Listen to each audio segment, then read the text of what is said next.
The final evacuation became humanity's defining moment, broadcast across the galaxy by the alien observers who had come to watch them fail. What they recorded instead was something that would change galactic civilization forever. Admiral Ko Young-ho stood on the bridge of his flagship Indomitable, watching as the last refugee transport struggled toward the hyperspace jump point. Behind it, 3 massive Devourer constructs were closing in, their weapons charging for a final kill. "Sir," reported his tactical officer, "the transport New Hope has engine damage. They won't make the jump in time." Young-ho looked at the sensor display. The refugee ship carried 8,000 Volani, mostly children and elders who had been evacuated from the deepest shelters on the planet. They were so close to safety, but the Devourer constructs were faster. "This is Admiral Ko to all remaining ships," he transmitted across the battle-scarred fleet. "We have 1 transport left, and 3 constructs between them and safety. Who's with me?" The response was immediate. Every surviving human ship, no matter how damaged, turned toward the enemy. Captain An Soo-jin's destroyer, Defiant, was running on emergency power, her weapons barely functional. "Admiral, this is Defiant. We're in pretty rough shape, but we can still fight." Commander Moon Tae-hyung's cruiser Steadfast had lost half her crew, but her captain's voice was strong. "Sir, we didn't come this far to lose anyone now." Engineering savant Shin Jae-hyun transmitted from his barely functional repair ship. "Admiral, I can overload my reactor core 1 more time. Create enough interference to blind their sensors for maybe 10 minutes. The alien observation ships watched in amazement as the battered human fleet formed up for one last desperate attack. These ships were already beyond their limits, their crews exhausted, their weapons nearly depleted. By any rational calculation, they should retreat and accept the loss of 1 transport. Instead, they attacked. Shin Jae-hyun's ship was the first to charge the Devourer line. His transmission echoed across space as his reactor began to overload. "This is for the kids who just want to see tomorrow." The explosion was visible across the entire system. In the brilliant flash of the dying ship, the refugee transport New Hope slipped past the blinded constructs and jumped to hyperspace. But the other 2 constructs were still functional, and now they turned their full attention to the remaining human ships. Commander Moon Tae-hyung knew his ship couldn't survive another hit, but he also knew that more refugee ships were still evacuating from the outer stations. "All ships, this is Steadfast. We need to buy them more time." He led his ship in a direct ramming attack against the nearest construct, his final words broadcast to the entire galaxy. "This is humanity. We don't abandon children. We don't calculate the value of lives. We don't retreat from what's right." The Steadfast exploded against the alien machine, taking it with her. Flight leader Hong Jenny was down to her last fighter, her squadron wiped out in 3 days of desperate combat. As the final Devourer construct turned toward the evacuation point, she made her own choice. "Fleet Command, this is Jenny. I'm going to ram this last construct. Tell my family I was proud to serve." Her small fighter streaked toward the massive alien machine, and for a moment the entire galaxy held its breath.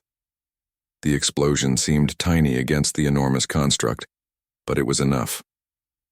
The Devourer's weapons failed, and the last refugee transport escaped to safety. Supreme Coordinator Kwon Jimin, monitoring the evacuation from the command ship, made the final report that would echo across the galaxy for generations. Operation Shepherd complete. 2.5 million Volani refugees successfully evacuated. 0 casualties among refugee population. Human losses, 12,000 personnel, 47 ships destroyed. The silence that followed was profound. In the observation ships, alien commanders stared at their displays in disbelief. "They saved everyone," whispered the Altarian observer. "Every single refugee.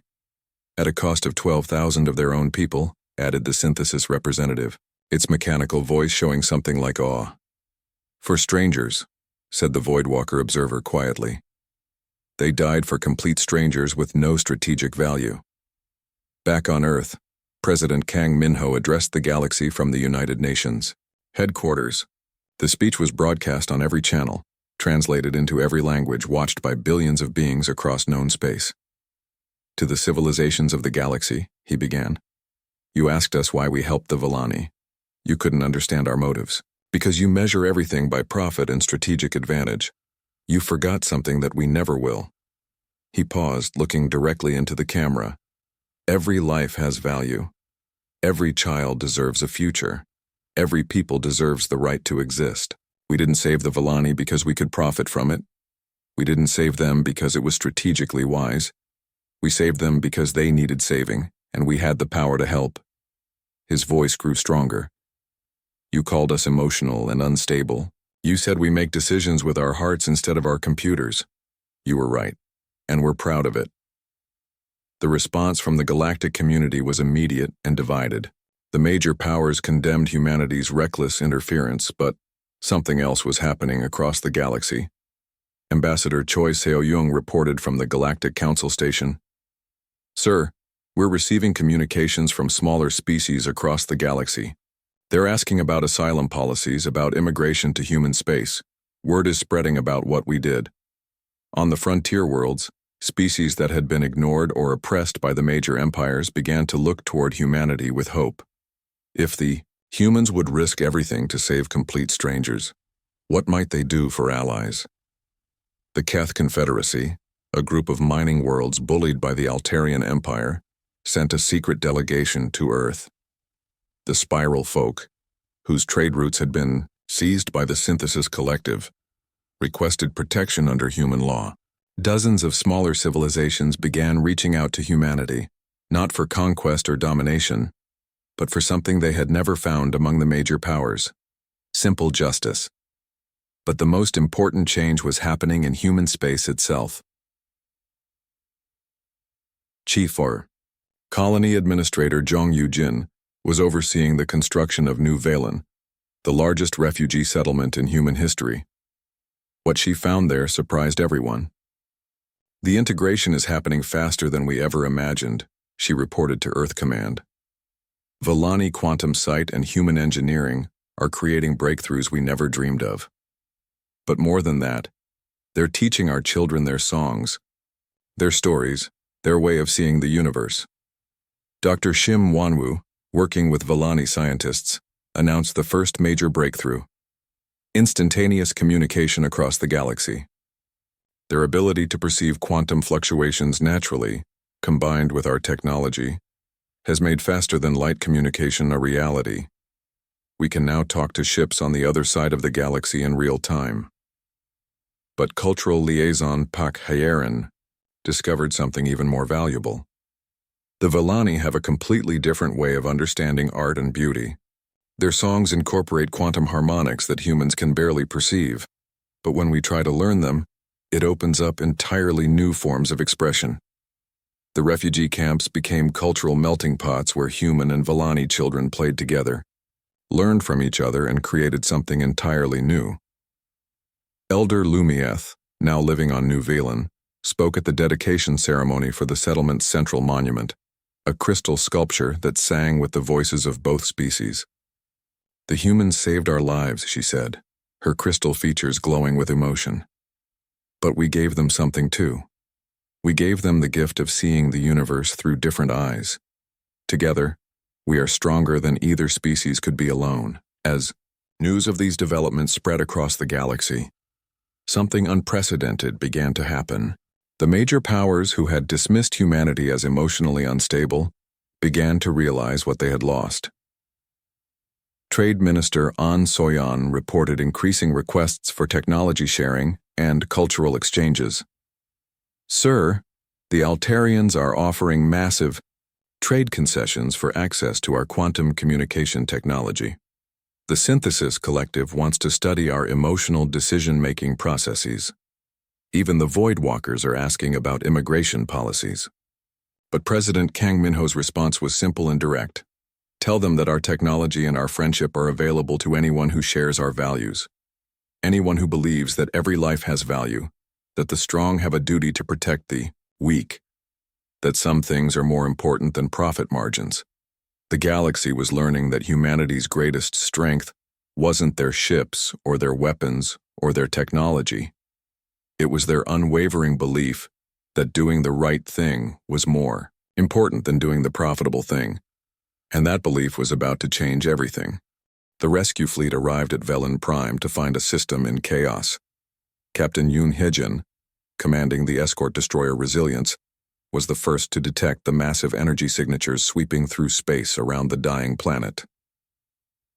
"Captain, Taemin, this is Resilience," she transmitted to the Persistence, which had been holding position near the refugee stations for weeks. "We're reading some very strange energy patterns out here."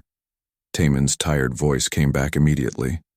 "Captain, Hyejin, you need to see this. The situation has gotten much worse." On the main screen of the Resilience, space around Velen Prime looked like a war zone. The planet's surface was completely dark now, wrapped in clouds of radiation. The refugee stations were barely holding together, and some had already gone. Dark completely. But that wasn't the worst part. "Sweet stars," whispered Lieutenant Young Min Seo from the sensor station. "What are those things?" Emerging from the radiation storms around the dying planet were massive geometric shapes, dark metal constructs the size of city blocks, moving with deadly purpose through space. They were harvesting the dying world, consuming everything in their path. Dr. Minji's voice was tight with fear as she transmitted from the Persistence. "They're devourers, ancient automated systems that consume failing civilizations. They're attracted to worlds in their final death phases." "How many?" Admiral Park Dongwoo asked from his flagship, the Indomitable. 17 confirmed, with more emerging every hour," Minji replied. "They weren't supposed to arrive for another 6 months, but the planet's quantum instability woke them up early." Commander Oh Sung-min, monitoring the refugee stations, gave the report everyone was dreading. "Admiral, we have over 400,000 Vellani still in those stations. Their life support is failing, but if we start evacuation now, the Devourers will attack the transport ships." Wing Commander Cha Min-jae was already running calculations on his fighter squadrons. "Sir, those constructs are armed with energy weapons we've never seen before. Our fighters can probably hold them off for a few hours, but against 17 of them, how long do we need?" Admiral Dongwoo asked. Logistics Coordinator Seo Ji-young had been working non-stop to organize the massive evacuation. To get everyone off safely? 72 hours minimum. The refugee stations are spread across the entire system and some are barely functional. We'll need to be very careful with the transfers. Admiral Dongwoo stared at the tactical display. 17 Devourer constructs against a rescue fleet designed for saving lives, not fighting battles. The math was simple and terrible. "Admiral," came a transmission from the Galactic Council observers, who had arrived to watch the evacuation. "This is Survey Ship Distant Watcher. We are here to document human response to automated defense systems." The alien voice was cold and clinical. They had come to watch humanity fail. "Distant Watcher, this is Admiral Dongwoo. Are you going to help with the evacuation?" "Negative. Council protocols forbid interference with natural selection processes. We are here only to observe." In other words, they had come to watch the Vellani die and see if humanity would abandon the rescue when things got dangerous. Commander Cha Min-jae's fighter pilots were already preparing for launch. These were some of the best pilots in human space, volunteers who had come from across the colonies to help with the rescue. "Listen up, people," Min-jae addressed his squadrons. "We've got scared families in those refugee stations, and we've got alien death machines trying to kill them. Our job is simple. Keep those constructs busy while the transports do their work." "Sir," asked Lieutenant Hong Jenny, one of his best pilots, "what happens if we can't hold them?" Min-jae was quiet for a moment. Everyone knew the answer, but hearing it out loud was different. "Then we buy as much time as we can. Every minute we hold them back means more refugees get to safety." The first Devourer construct moved toward the largest refugee station, its weapons charging with deadly energy. That station held over 50,000 Vellani, including most of the children. "All fighters, launch now," Min-jae ordered. What followed was unlike any battle in human history. The fighters swarmed around the massive constructs like angry insects, firing everything they had at the alien machines. The Devourers were powerful, but they had been designed to consume helpless planets, not fight determined defenders. "This is Lieutenant Park Ji-hoon," came a voice over the combat channel. "I found a weak spot in their rear sections. Concentrate fire there." Confirmed, replied Lieutenant Moon Taehyung. But we have to get in close, real close. The fighters dove in, accepting terrible risks to protect the refugee transports that were beginning their evacuation runs. Every few minutes, another pilot would sacrifice themselves to disable a devourer weapon or buy time for a refugee ship to escape.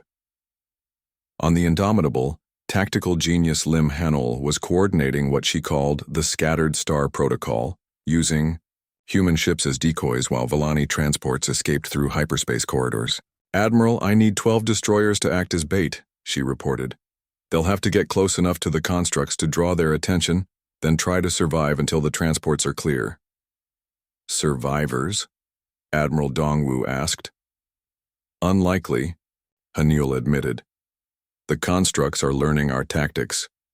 Each engagement gets harder." Captain Ansu Jin volunteered her destroyer Defiant to lead the decoy group. "We signed up to save lives," she transmitted to the fleet. "This is what that means."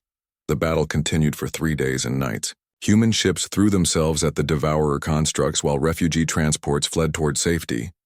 Engineering savant Shin Jae-hyun saved an entire convoy by overloading his ship's reactor to create a quantum disruption that blinded devourer sensors, giving the refugees time to escape. Medical Commander Jung Minseo stayed behind with volunteers to evacuate the final hospital ship, even though everyone knew the planet's surface would be consumed within hours. "This is the medical vessel Mercy," she transmitted as devourer constructs surrounded her position. "We have 300 injured Volani aboard, requesting immediate escort."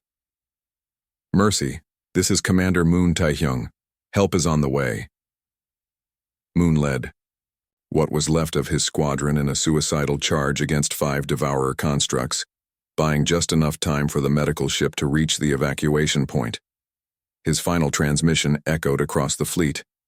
"This is humanity. We don't abandon children. We don't calculate the value of lives. We don't retreat from what's right." The aliens watching from their observation ships were recording everything, but they couldn't understand what they were seeing.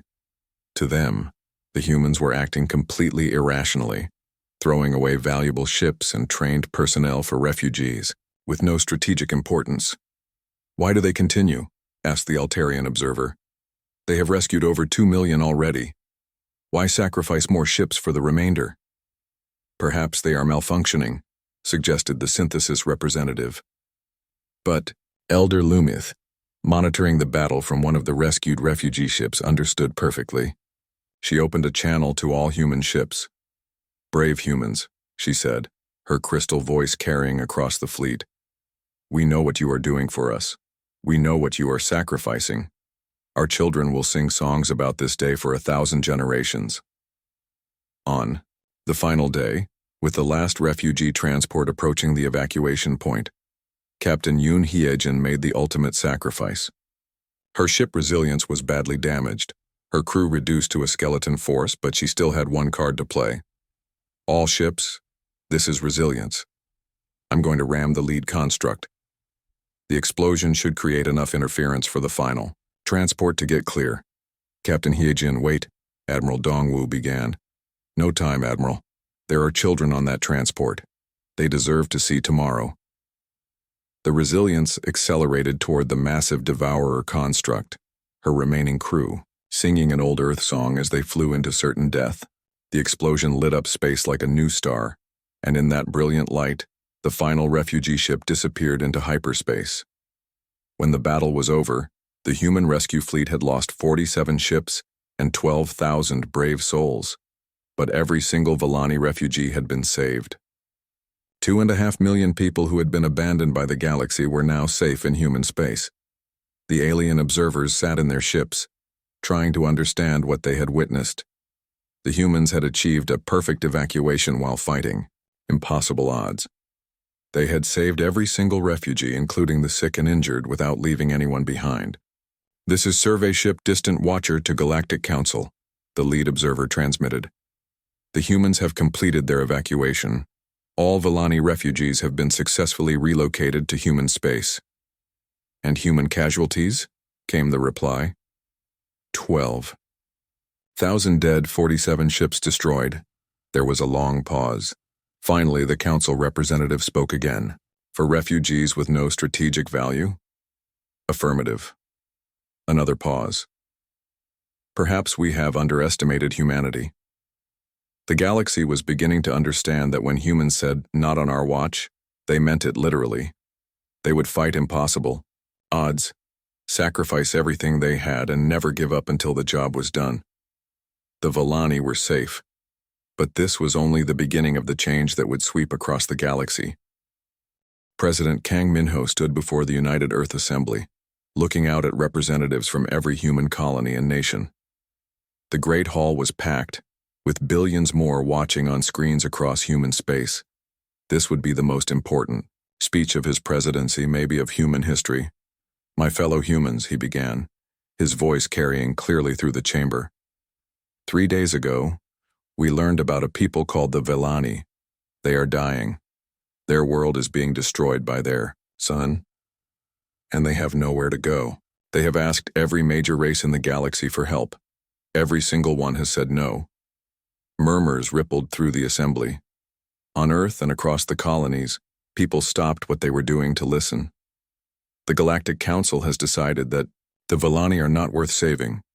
The great empires and collectives have calculated that helping refugees would be too expensive, too inconvenient, too risky. They would rather watch 2.5 million people die than lift a finger to help. Kang's voice grew stronger, more passionate. But we are not like them. We remember what it means to be human. We remember that our own ancestors were once refugees, fleeing wars and disasters, looking for new homes and new hope. We remember that the strong have a duty to protect the weak, not because it's profitable, but because it's right. He paused, letting his words sink in. The other races call us emotional. They say we're unstable, that we make decisions with our hearts instead of our computers. They're right, and I'm proud of it. The assembly erupted in applause. Across human space, crowds gathered in public squares, cheering and crying. Today I announce Operation Shepherd, the largest rescue mission in human history. Every race abandoned them, but not on our time, not while humanity draws breath. The response was immediate and overwhelming. Captain Nam Ji-hoon was loading cargo on Luna Station when the president's speech ended. Without hesitation, he opened a channel to all the freighter captains in the system. "This is Nam Ji-hoon of the cargo vessel New Seoul. I'm volunteering my entire fleet for Operation Shepherd. Who's with me?" Within an hour, over 200 civilian ships had volunteered. On Mars, Engineer Major Bae Soo-young was working on mining equipment when she got the call from Earth Command. They needed someone to convert industrial ships into refugee transports. "How many do you need?" she asked. When they told her, she just nodded. "Give me 2 weeks." At the Jupiter shipyards, Dr. Lee Chae-young was already working with her teams to develop portable life support systems that could sustain Volani refugees during the long journey to human space. "We'll need atmospheric processors that can work in any environment," she told her engineers, "and we'll need them in 30 days. But the real work was happening in human military commands across the galaxy. Fleet Admiral Park Dong-woo had served in the human fleet for 30 years. He had fought pirates, negotiated with alien traders, and explored unknown systems. But he had never seen anything like this. "Sir," his aide reported, "we have over 300 ships volunteering for the rescue fleet. Military vessels, civilian, freighters, even private yachts. Some captains are offering to mortgage their ships to help with supplies." Dongwoo looked at the display showing volunteer ships gathering at staging points across human space. It was the largest fleet humanity had ever assembled, and they were doing it not to conquer territory or win battles, but to save strangers. "What's our timeline?" he asked.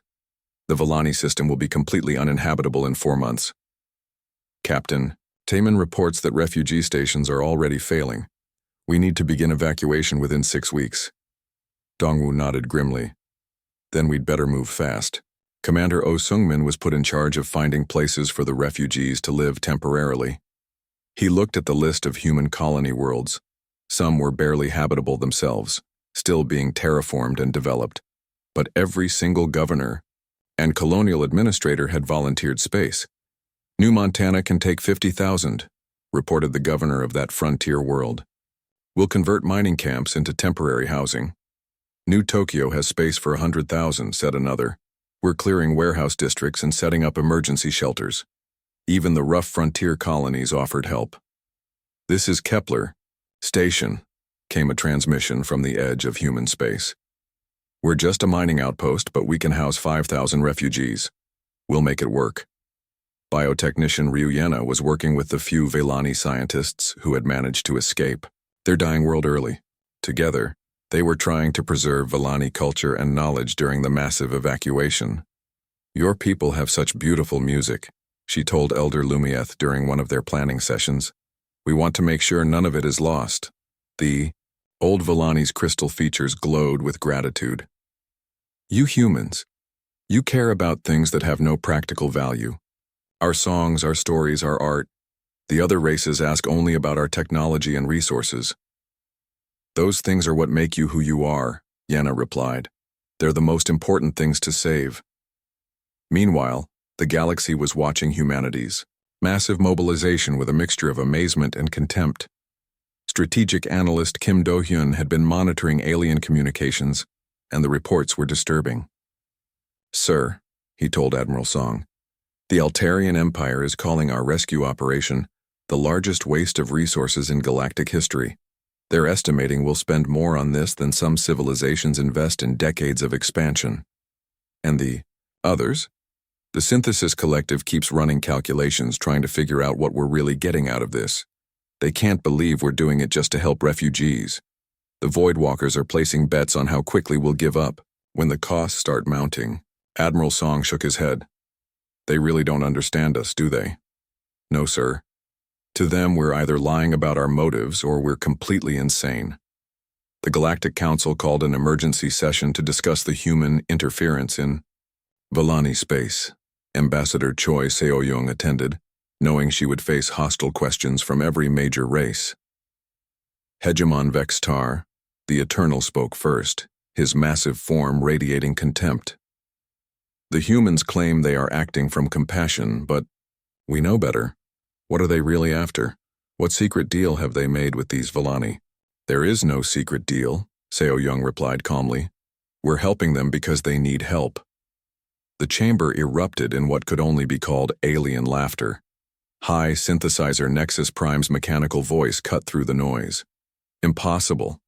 No rational species expends such resources without calculated benefit. What technology do the Velani possess? What strategic advantage does their system provide? None that we know of, Seo-young answered honestly. Then you are either lying or insane, declared Overlord Krexthar of the Dominion. Perhaps humanity needs to be guided toward better decision-making. The threat was clear. Seo-young stood up, her voice carrying across the chamber with quiet dignity. My fellow representatives, you don't understand us because you don't understand the concept of doing something simply because it's right. You calculate every decision based on profit and loss. You weigh every action against potential benefits. You have forgotten something that humanity never will. She paused, looking around the chamber at the alien faces staring back at her. Some things are more important than calculations. Some things are worth doing even if they cost us everything. The Velani are dying and we can help them. That's all the reason we need. As she left the chamber, she could hear the aliens behind her, arguing and debating, trying to figure out humanity's real plan. They would never understand that there was no hidden agenda, no secret motive. Humans were rescuing the Velani for the simplest and most powerful reason in the universe, because it was the right thing to do. Back in human space, the rescue fleet was almost ready. Captain Taman, still at Valen Prime, sent daily reports about the deteriorating situation. Refugee stations were failing, food was running out, time was running short, but help was coming. The largest humanitarian fleet in history was preparing to launch, crewed by volunteers who had left their families and jobs to help strangers they had never met. The galaxy was about to learn what humanity meant when they said, "Not on our watch." Admiral Song Yunho read Captain Taman's report for the third time, his face growing darker with each word. Around the conference table at Terran Command, the other senior officers waited for his response. The silence in the room was heavy. So, let me understand this correctly, Admiral Song finally said. Captain Taman has discovered a dying alien species that every major galactic power has already rejected, and now he wants us to mount the largest rescue operation in human history? That's correct, sir, replied Commander Park Nari, who had been called back to Earth to present the detailed findings.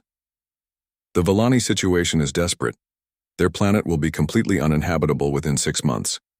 Defense Minister Choi So-young, humanity's chief representative to the galactic community, shook her head. Admiral, we cannot afford this. We've spent decades building our reputation with the other races. If we interfere with a situation that the entire Galactic Council has already decided. What exactly did the Council decide? Asked Dr. Lee Chae-young, Earth's chief science advisor. So-young pulled up the official records. Resolution 7749. Member species are advised that intervention in natural extinction events may be considered a violation of galactic non-interference protocols. Every major race voted for it. The Altarian Empire, the Synthesis Collective, the Void Walkers, the Dominion, everyone. Except us, Admiral Song noted. We abstained, So-young admitted. I thought it was wiser not to take sides. Commander Park Nari leaned forward. Ministers, you need to understand what we found out there. These aren't just random aliens dying of natural causes. The Villani have been begging for help for over 2 years. They're not asking for handouts or charity. They're offering to work, to serve, to do anything just for a chance to survive. And why should that matter to us? Asked General Kim Jae-won from Military Intelligence. We have our own people to protect. Dr. Lee Chae-young cleared her throat. Actually, there's something else. The Villani have a unique biological ability. They can perceive quantum fluctuations naturally. Combined with our technology, this could advance human science by centuries. Admiral Song raised an eyebrow. Explain. Imagine instant communication across the galaxy. Imagine being able to predict stellar events days in advance. Imagine energy sources we can't even dream of yet. Dr. Lee paused. The other races don't know about this ability, or they're ignoring it. But if we help the Villani, we gain powerful allies and revolutionary technology, Admiral Song finished, while appearing to act purely from humanitarian motives. Sir, Nari said quietly, with respect, Captain Taman isn't thinking about technology or politics. He saw children playing in refugee camps built in asteroid fields. He saw families saying goodbye to each other because their life support systems were failing. He saw people who refused to give up hope, even when the entire galaxy has abandoned them. The room fell silent again. Outside the windows of Terran Command, Earth looked peaceful and blue. It was hard to imagine the desperation that Nari described. Defense Minister Seo-young spoke first. Even if we wanted to help, the logistics are impossible. 2.5 million refugees? Where would we put them? How would we feed them? And the cost? I've run the numbers, Dr. Lee said. If we use our outer colony worlds and temporarily convert our industrial capacity, we could accommodate them. The cost would be significant, about 15% of our annual budget. 15%, General Jae-won exclaimed. For aliens we barely know? For people who are dying while the galaxy watches, Nari corrected firmly. Admiral Song stood up and walked to the window. For a long moment he stared out at Earth. Finally, he spoke without turning around. 3 days ago, I received a personal communication from Hegemon Vextar, the Eternal of the Altarian Empire. He wanted to remind me that humanity is still a junior member of galactic civilization, and that we should be careful not to overextend our capabilities. Song turned back to face the room. Yesterday, High Synthesizer Nexus Prime of the IIC Collective sent a similar message, suggesting that human emotional instability might lead us to make poor decisions. They're threatening us, Seo-young said. They're warning us, Song corrected. There's a difference. They're telling us that, if we help the Villani, we'll face economic sanctions, trade restrictions, maybe even military pressure. So we're trapped, General Jae-won said. Help the Villani and lose our place in galactic society, or abandon them like everyone else. Dr. Lee looked around the table. There is a third option, We could help them quietly without making a big announcement. Impossible, Seo Young said. A refugee operation this size can't be hidden. Every intelligence service in the galaxy would know within days. Admiral Song returned to his seat. So we have to make a choice. Do we prioritize our political position with the other races, or do we help a dying people? The debate continued for hours. They discussed the political implications, the economic costs, the military risks. They analyzed every angle, every possible consequence. But through it all, one image kept returning to everyone's mind. The image that Nari had shared from Captain Taman's report. Villani children playing in a makeshift park inside a converted cargo container. Their crystalline features glowing with hope even as their world died around them. Finally, President Kang Minho himself entered the conference room. Everyone stood as he took his seat at the head of the table. "I've been monitoring your discussions," he said quietly. "I've also been reviewing Captain Taman's full report, including the audio and video recordings from Valen Prime." He activated the main screen, and suddenly the room was filled with the sound of children singing. It was the same human lullaby that Taman had heard, but now they could see the singers, dozens of small glowing faces looking up at the stars through the transparent dome of their refugee station. "These children are singing our songs," President Kang said. "They learned them from old Earth broadcasts that reached their world decades ago. They don't know if anyone is listening, but they keep singing." The video showed more scenes from the Ida Villani refugee stations. Families sharing their last meals with strangers. Engineers working around the clock to keep life support systems running. Elders telling stories to children, keeping their culture alive even as their world ended. "The Galactic Council has made their decision," President Kang continued. "Every major race in the galaxy has looked at this situation and decided that the Villani are not worth saving. They've calculated the costs, analyzed the benefits, and concluded that it's better to let them die." He stood up, his voice growing stronger. "But we are not like them. We don't decide who lives and who dies based on economic calculations. We don't abandon children because helping them might be inconvenient. We are human beings, and that means something." He looked around the table, meeting each person's eyes. "I've made my decision. We will help the Villani regardless of the consequences. If the other races want to punish us for showing compassion, then so be it. History will judge who was right." Defense Minister Seo Young looked worried. "Mr. President, if we do this, we could lose everything we've worked for in galactic politics.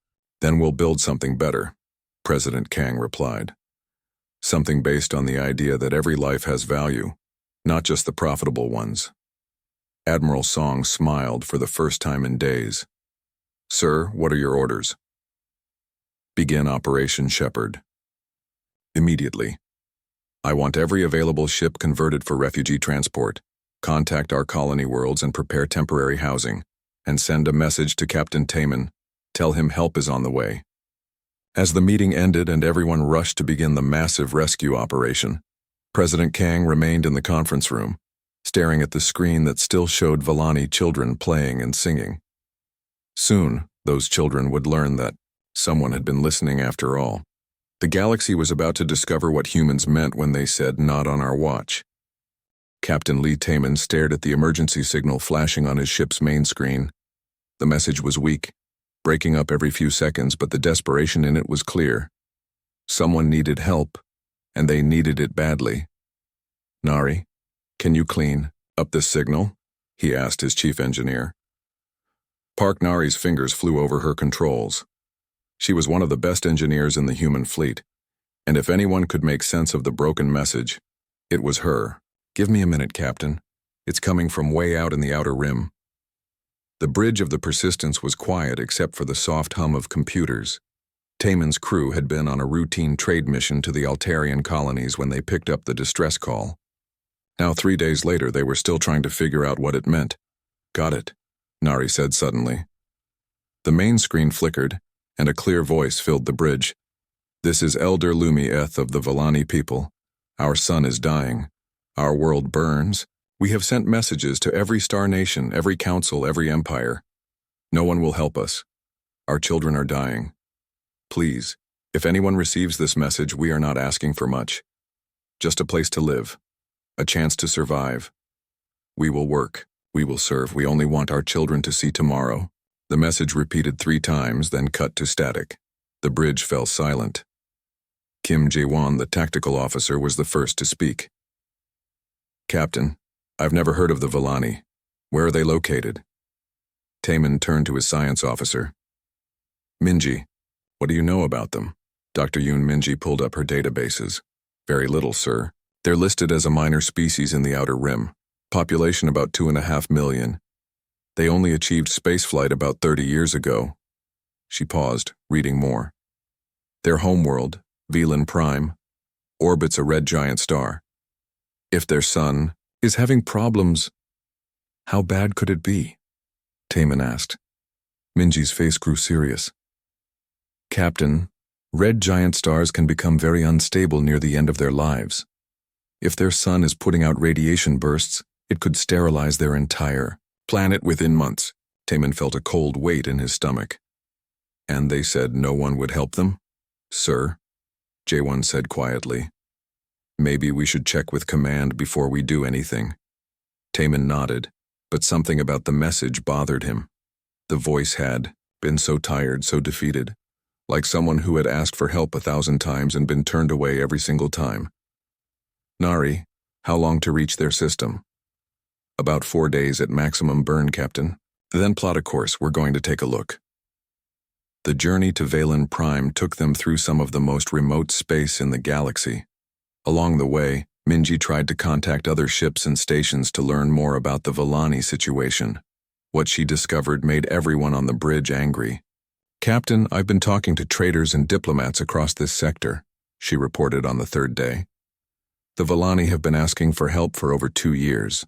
They've sent formal requests to the Galactic Council, the Altarian Empire, the Synthesis Collective, even the Void Walkers. And? Taemin asked, though he already suspected the answer. Everyone turned them down. The Altarians said helping refugees would be too expensive. The Collective said the Villani don't have any technology worth trading for. The Void Walkers just ignored them completely. Jae-won shook his head. 2.5 million people, and no one cares? It gets worse, Minji continued. I found records of Galactic Council debates about the Villani situation. Some representatives actually laughed when the Villani ambassador asked for help. They called them the begging children of the Rim. Taemin felt his anger growing. He had served in the human fleet for 15 years, and he had seen how cold and calculating the other races could be. But this was different. This was watching children die and doing nothing. When they finally reached the Velan system, what they saw broke their hearts. Velan Prime was a beautiful world of crystal cities and flowing rivers, but it was clearly dying. The star above it pulsed with angry red light, sending waves of radiation that made their ship's sensors scream warnings. Worse, the space around the planet was filled with crude refugee ships, converted cargo vessels, and mining platforms where families huddled together trying to survive in space. Captain, Nari said softly, I'm reading over 300 makeshift habitats in orbit. They're barely holding together. Taemin ordered a communication channel open to the largest refugee station. A face appeared on screen, small and delicate, with crystal-like features that seemed to glow with their own light. It was like looking at a child, but the eyes were ancient and tired. I am Elder Lumieth, the being said in perfect standard galactic. Are you here to help us or just to watch us die like all the others? The words hit like a punch. Taemin stood up from his command chair. Elder Lumieth, I am Captain Lee Taemin of the human vessel Persistence. We received your distress call. We want to help. For a moment, the Elder's expression didn't change. Then slowly, tears began to fall down the crystal features. Human, we have heard of your people. You are new to the galaxy. Why would you help us? Because you need help, Taemin said simply. Over the next few hours, Taemin and his crew learned the full scope of the disaster. The Villani sun had entered its final death phase earlier than expected. Massive radiation storms swept across their planet every few days, making it impossible to live on the surface. They had built what refugee stations they could, but their technology was limited. Food was running out. Life support systems were failing. Dr. Minji made an amazing discovery while studying the Volani refugees. Captain, they have a unique ability. They can see quantum fluctuations with their natural senses. It's like they can see the very fabric of space-time. What does that mean? Taman asked. It means they could revolutionize our understanding of physics. With their natural abilities and our technology, we could develop faster than light communication, better engines, maybe even new forms of energy. Minji paused. But it also means they're especially sensitive to quantum radiation from their dying star. That's why the solar storms are so deadly to them. Taman walked to the viewport and looked out at the refugee stations. In one of them, he could see children playing in what looked like a small park built inside the station's central hub. Even facing death, they were trying to give their children a normal life.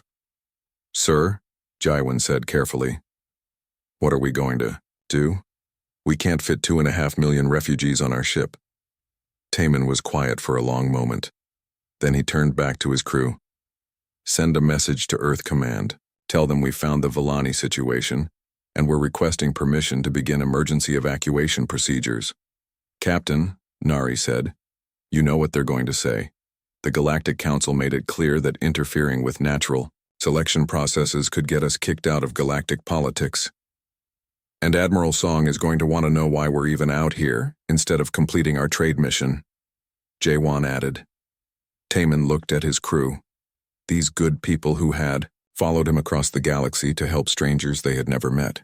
Then we'd better make a good case. As he walked back to his ready room to compose the most important message of his career, he could hear the sound of Volani children singing somewhere in the distance, their voices carrying across space through the communication channels. They were singing a human lullaby, Twinkle, Twinkle, Little Star, that they must have learned from old Earth broadcasts. The irony wasn't lost on him. The children were singing about stars while their own star was killing them, and the galaxy had decided they weren't worth saving. But Taman had made his decision. Not on his watch. Not while he had breath in his body and a ship under his command. The galaxy was about to learn what humans meant when they said, enough. 6 months after the rescue of Velen Prime, the galaxy had changed in ways no one could have predicted. Chief Colony Administrator Jong Yu-jin stood in the central plaza of New Velen, watching human and Volani children chase each other through gardens that sang with quantum harmonics. The crystal trees planted by the Volani refugees had grown impossibly fast, their branches creating music that could be heard both with the ears and felt in the soul. Administrator Yu-jin, called a young voice. She turned to see Min-ki, a human, boy of 8 running toward her with his best friend Shimmer, a Volani child whose crystal features glowed with excitement. Look what we made, Min-ki said, holding up a small device that hummed with energy. Shimmer showed me how to see the quantum waves, Min-ki explained, and I showed her how to build a music box that plays them. The device in his hands was creating melodies that existed in dimensions human ears alone could never detect. Jong Yu-jin knelt down to their level, amazed once again by how quickly the two species were learning from each other. It's beautiful, she said, and meant it. The music seemed to speak directly to something deep inside, a harmony that touched both human emotion and Volani quantum sense. Dr. Shim Wanwoo had been monitoring these developments from his research lab nearby. His latest report to Earth Command was causing excitement throughout human space. The breakthrough isn't just technological, he explained to President Kang Min-ho during their weekly conference call. Yes, we now have instantaneous communication across the galaxy. Yes, our understanding of quantum mechanics has advanced by centuries, but the real discovery is how two completely different ways of thinking can create something entirely new. Explain, the president said. Humans think emotionally, intuitively. We make leaps of logic based on feelings and hunches. The Volani think in quantum patterns. They can see connections across space and time that we can't even imagine. When you combine emotional intuition with quantum perception, Wanwoo paused, searching for the right words. We're not just building better technology, we're creating a new way of understanding the universe itself. The proof was everywhere. Villani quantum sight had allowed human engineers to develop engines that could jump across the galaxy in minutes instead of days. Human emotional intelligence had taught Villani artists to create beauty that touched the heart as well as the mind. Together, they were achieving things that neither species could have accomplished alone. But the most important changes were happening in the broader galaxy. Cultural liaison Pak Hierin had been documenting what she called the New Villain Effect, word of humanity's rescue mission, and the incredible results of human-Villani cooperation had spread across the galaxy like wildfire. We're receiving requests for asylum from 73 different species, she reported to the Colonial Council. Not major civilizations, smaller groups, oppressed minorities, refugees from conflicts that the big empires don't care about.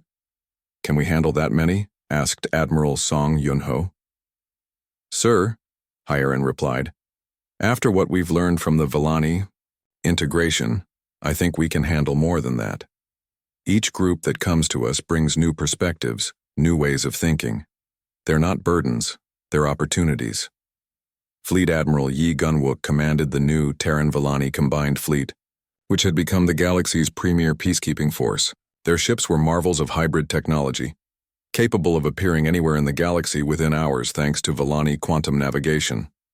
Admiral, reported his tactical officer commander No Mirai, we're receiving a distress call from the Helix cluster. The Dominion is trying to forcibly relocate the native species there. How many refugees? Gunwook asked. About 500,000. They're a peaceful species called the Resonance. They communicate through harmonic frequencies. Signal the fleet, Gunwook ordered. We're going to the Helix cluster. Let's show the Dominion what mutual protection means. The combined fleet's motto, inscribed in both human and Villani languages, had become famous across the galaxy. None. Stand alone. Trade Minister An Soyon was dealing with a very different kind of problem. The major galactic powers who had once dismissed humanity as emotionally unstable were now desperate to access human Villani technology and the benefits of the growing alliance. The Altarian Empire is offering to double their trade agreements, she reported to President Kang. The Synthesis Collective wants to establish joint research facilities. Even the Void Walkers are asking about cultural exchange programs. What do you recommend? The President asked. Honestly, sir, we hold all the cards now. Our quantum communication technology alone has made traditional faster-than-light travel obsolete. Our combined fleet can reach any point in the galaxy faster than anyone else, and we have something they can't buy or build, which is trust. Smaller species across the galaxy are choosing to ally with us instead of the traditional powers, not because we're stronger or richer, but because they know we won't abandon them when things get difficult. The proof was in the numbers. 12 species had formally joined what was being called the New Galactic Alliance, not an empire built on conquest or a collective focused on efficiency, but a true alliance based on mutual protection and shared values. Historical archivist No Mirai was documenting the changes for future generations. Her research had revealed something that amazed even her. President Kang, she said during one of their meetings, I've been studying the long-term economic impacts of Operation Shepherd. Do you know what we discovered? Tell me. By refusing to abandon the Villani, we gained access to quantum technology worth more than the entire human colonial economy. We've formed alliances that have doubled our trade volume. We've established ourselves as the moral authority in galactic politics. We achieved more in 6 months than most civilizations accomplish in centuries. She paused, looking at her data. The irony is perfect. By acting without any thought of profit or strategic advantage, we gained benefits beyond anything we could have planned for. But perhaps the most significant change was happening in the Galactic Council itself. Ambassador Choi Seo-young had returned to council chambers to find a very different political landscape. The major powers were still there, still making their calculated decisions, but they were no longer the only voices that mattered. The smaller species have formed a voting bloc, she reported to Earth. They call themselves the Protected Worlds, species that have received help from the combined fleet or asylum in human space. Together, They represent 40% of the council vote. And they vote with us, President Kang asked. They vote for justice, sir. Sometimes that means supporting our positions, sometimes it means opposing them. But they're no longer afraid to stand up to the major powers. The change had been demonstrated just days earlier when the council voted on a new resolution about refugee rights. For the first time in galactic history, the major empires had been outvoted by an alliance of smaller species demanding that no refugee request could be denied without proper review. Hegemon Vextar the Eternal had been furious. This is what comes of human emotional thinking, he declared. The galaxy is becoming soft and inefficient. Ambassador Seoyoung had stood to respond, her words carrying across the chamber with quiet dignity. Hegemon Vextar, you're right about one thing. The galaxy is changing, but it's not becoming soft, it's becoming human. It's learning that some things matter more than efficiency, that some decisions should be made with the heart as well as the mind, that protecting the weak is not a sign of weakness but of strength. She looked around the chamber at the faces, alien and familiar, hostile and friendly, that represented the galaxy's future. Every race abandoned them, but we didn't. And now, look what we've built. Elder Lumieth had been invited to address the council as a representative of the protected worlds. Her words, spoken in accented but clear standard galactic, would be remembered for generations. Great powers of the galaxy, she began, her crystal features glowing with emotion. You calculated that my people were not worth saving. You weighed our lives against your resources and found us lacking. You were wrong. The chamber was silent as she continued. Not about our worth. You were wrong about theirs. The humans came not because we were valuable, but because we were vulnerable. Not because we were useful, but because we were afraid. They showed us what we had forgotten in all your calculations and strategic planning. Her voice grew stronger, carrying across the vast chamber. They showed us what civilization really means. It doesn't mean having the biggest fleets or the most advanced technology or the most profitable trade routes. It means being willing to help someone who cannot help themselves. It means saying, "Not on our watch," when others would walk away. She turned to look directly at the human delegation. That is why the galaxy will never be the same. That is why hope has a name, and that name is humanity. As the council session ended and representatives began filing out, many of them stopped to speak with Ambassador Seoyoung, not to negotiate or make deals, but simply to say thank you. Thank you for showing them what they could become. The galaxy had learned that humanity's greatest gift was not their technology or their military might, but their unwavering belief that every life mattered, that every being deserved compassion, and that some things were worth fighting for simply because